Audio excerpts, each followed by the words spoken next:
some breaking news coming in, viewers, as far as this entire, saga is concerned, the fiasco is concerned. What's happening at the latest, as we were telling you, that after action on top cops in Bengaluru, what has happened is that the Bengaluru new top cop, that is the Bengaluru Commissioner, the police commissioner has taken charge. Bengaluru gets the new police chief and he has taken charge. That's Seemanth Singh, who you can see on your screens taking charge. After government's action on top cops, Bengaluru police commissioner has taken charge. So that's the latest coming in at the moment. What happens to the probe? How is it going to go forward with obviously the new chief taking charge? We have my colleague Neha who's joining us with more details in the same. Neha, the new Bangalore police chief taking charge, what does this mean, for the investigation, the case going forwards? Give us more detail really into that.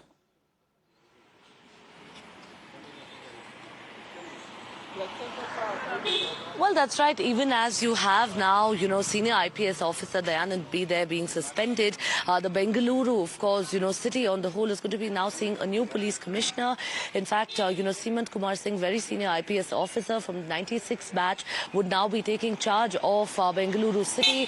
Of course, he's held many prominent posts in the past as well, being the commissioner of Mangaluru. He's also, in fact, been the SP there of Ballari and Dakshin Kannada districts as well. He's held a host of important posts. They're quite a senior officer himself. What we're being told, of course, as far as the investigation goes right now, is that, all 5 senior police officers who got suspended yesterday were suspended on charges of dereliction of duty. But remember, of course, this is quite startling here because the stark contrast of what's happened in 24 hours. It was on the day of the Stampede that we heard from the Deputy Chief Minister saying that, our police officers have done their best, that, they've, of course, put in their best efforts.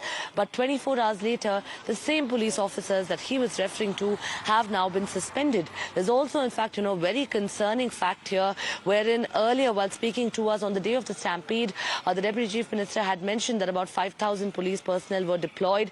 However, that official report there that we have accessed now, that's been submitted to the government, says that only about 1,300 odd police personnel were deployed on ground. Now, of course, just look at the disproportion here for a crowd of about 2.5 lakh having just 1,300 police personnel on ground.